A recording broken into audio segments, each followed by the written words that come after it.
میرے بھائیو صدیق کی تعریف قرآن نے کی، اذ یقول لصاحبہ لا تحزن ان اللہ معنا، جب وہ دونوں یعنی صدیق اور محمد یہ دونوں غار کے اندر ہیں، دونوں غار کے اندر بیٹھے ہوئے ہیں، اور اللہ کے نبی نے صدیق کو مخاطب کر کے کہا صدیق پریشان ہونے کی ضرورت نہیں۔ وہ کس وقت کہا؟ جب کافر غار کے منہ کے اوپر آ گئے، صدیق اکبر رضی اللہ تعالیٰ عنہ کافروں کو دیکھ کے پریشان ہو رہے ہیں، میری جان کو کچھ ہو جائے تو کوئی پرواہ نہیں، مجھے تکلیف پہنچا دے کوئی پرواہ نہیں، لیکن حضور کو تکلیف نہ پہنچے، حضور کو کوئی دیکھ نہ لے۔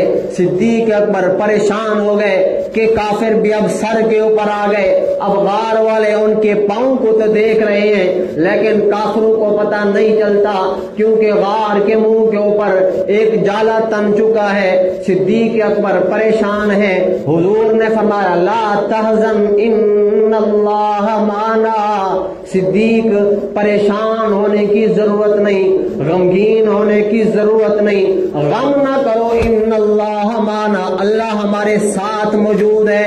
سبحان اللہ، اللہ ہمارے ساتھ موجود ہے۔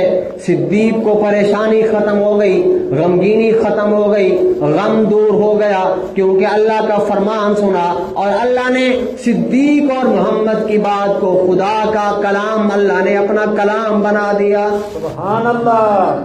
میرے دوستو، صدیق اکبر رضی اللہ تعالیٰ عنہ کی اتنی عظمت اور اتنی عزت ہے، آج کچھ لوگوں نے صدیق کے اوپر حملے کرنا شروع کر دیے، صدیق کی عظمت کے اوپر، صدیق کی عزت کے اوپر حملے کرنا شروع کر دیے، باغ فدق کا مکالمہ چل پڑا۔ اب کچھ لوگوں نے فاطمہ کی آڑ میں، فاطمہ بنت رسول صلی اللہ علیہ وسلم کی آڑ میں صدیق کو گالیاں دینا شروع کر دی، صدیق پر حملے کرنا شروع کر دیے۔ آؤ لوگوں، تمہیں بتاتا چلوں کہ صدیق نے کیسے اس معاملے کو درست کیا، کیسے صدیق نے اس معاملے کو حل کیا۔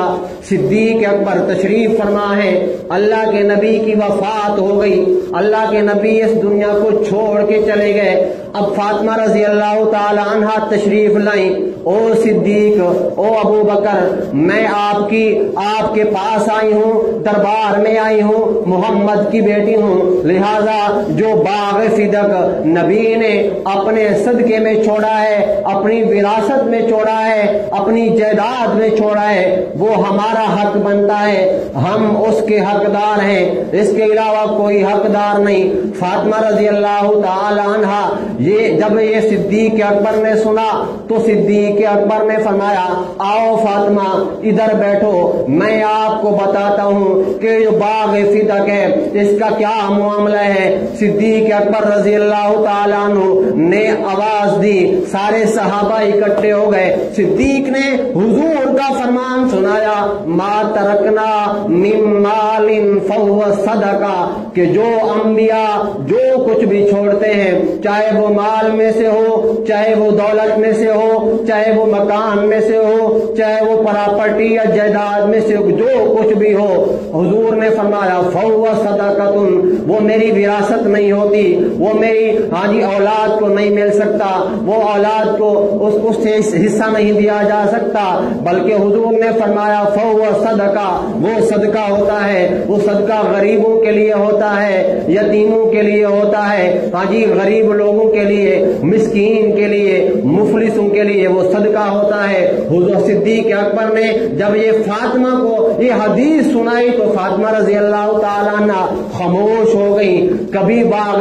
فدق کا معاملہ حضور صدیق اکبر کے سامنے دوبارہ ذکر نہیں کیا، کبھی یہ دوبارہ نہیں کہا کہ یار یہ صدیق اکبر رضی اللہ تعالیٰ عنہ نے ہمارے ساتھ نا انصافی کی ہے، کیونکہ حضور کا فرمان سنا چکے صدیق اکبر۔ اب فاطمہ خاموش ہو گئی، ساری زندگی خاموش رہی، کبھی اس کے بارے میں تذکرہ اور ذکر نہیں کیا۔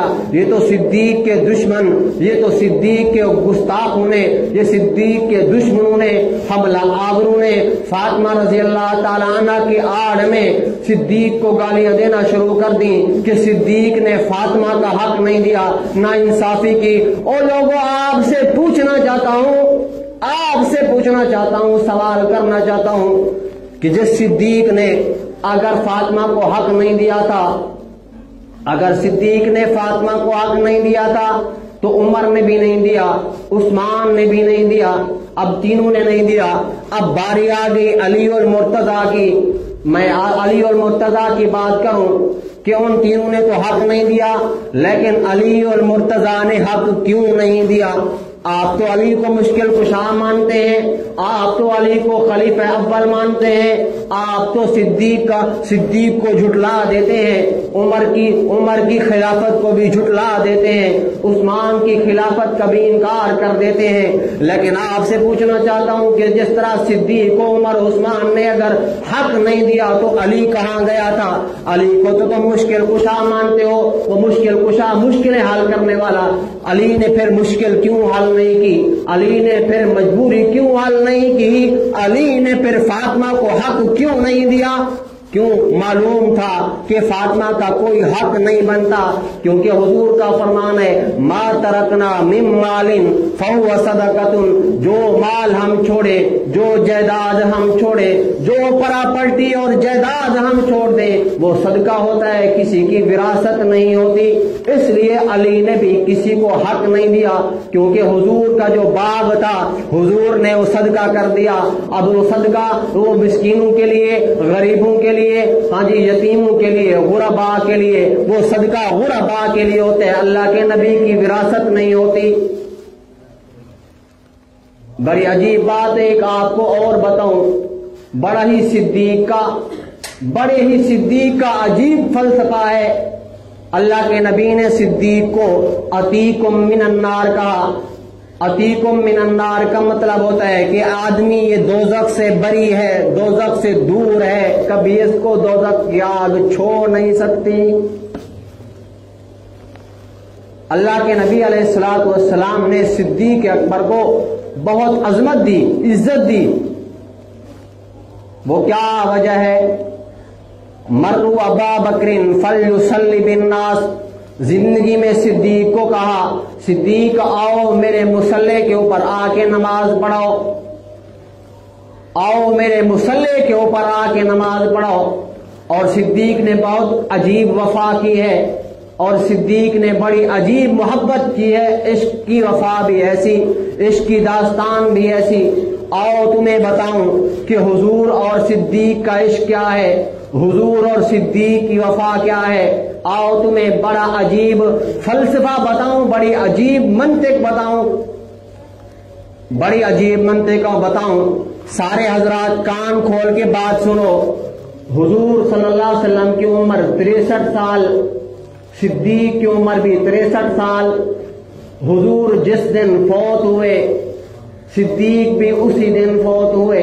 یہ کیسی عجیب محبت ہے، یہ کیسی عجیب وفا ہے کہ جس دن کو حضور وفات پا رہے ہیں اسی دن کو صدیق وفا پا رہے ہیں، اور جس دن کو حضور کا جنازہ پڑھا گیا، ہاں جی لوگوں نے اکیلے نماز جنازہ پڑھا، اسی دن کو صدیق اکبر کا جنازہ پڑھا گیا۔ اور جس چارپائی کے اوپر حضور کا جنازہ رکھا گیا اسی چارپائی کے اوپر صدیق کا جنازہ رکھا گیا، اور جس کمرے میں، جس حجرے میں حضور مدفون ہوئے اسی حجرے میں صدیق اکبر مدفون ہوئے۔ یہ کیسی عجیب وفا ہے کہ اللہ کو بھی صدیق کی محبت اتنی پسند آئی، جتنی عمر حضور کی اتنی عمر صدیق کی۔ اور جس دن حضور فوت ہو رہے ہیں اسی دن صدیق فوت ہو رہے ہیں، اور جس چارپائی کے اوپر حضور کا جنازہ رکھا گیا اسی چارپائی کے اوپر صدیق کا جنازہ رکھا گیا، اور جس کمرے میں حضور مدفون ہوئے اسی کمرے میں صدیق مدفون ہوئے۔ اللہ کو بھی صدیق کا عشق پسند آ گیا۔ سبحان اللہ۔ میرے بھائیو دوستو بزرگوں، صدیق کی محبت ہونی چاہیے انسان کے اندر۔ آج کچھ لوگ فاطمہ کی آڑ میں صدیق کے اوپر حملہ شروع کر دیتے ہیں، صدیق کو گالیاں دینا شروع کر دیتے ہیں۔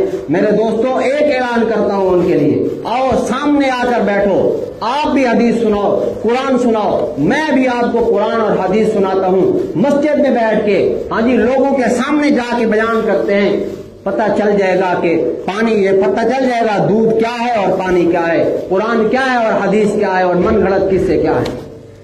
میرے دوست بھائیوں، بڑی عجیب صدیق کی وفا ہے۔ صدیق اکبر رضی اللہ تعالیٰ عنہ، اللہ کے نبی علیہ الصلوۃ والسلام نے فرمایا جو کچھ مجھے اللہ کی طرف سے بھیجا گیا میں نے اس سارے کے سارے علم کو، سارے کے سارے حلم کو، سارے کی سارے اپنی جو میرے دل کے اندر پراپرٹی تھی میں نے صدیق اکبر کے دل میں نچوڑ دی ہے۔ یہ صدیق اکبر رضی اللہ تعالیٰ عنہ کے لیے حضور نے فرمایا کہ صدیق کے دل میں میں نے اپنا سارا علم نچوڑ دیا، اور حضور نے آخری عمر یہ فرمایا کہ سارے صحابہ کے احسانات دور کر سکتا ہوں، سارے صحابہ کے احسان کا بدلہ دے سکتا ہوں، لیکن صدیق وہ ایسی ذات ہے، وہ ایسی شخصیت ہے کہ میں اس کے احسان کا بدلہ دنیا میں خود نہیں دے سکتا، بلکہ قیامت کا دن ہوگا صدیق اکبر کا احسان کا بدلہ اللہ خود چکائیں گے۔ سبحان اللہ۔ صدیق اکبر رضی اللہ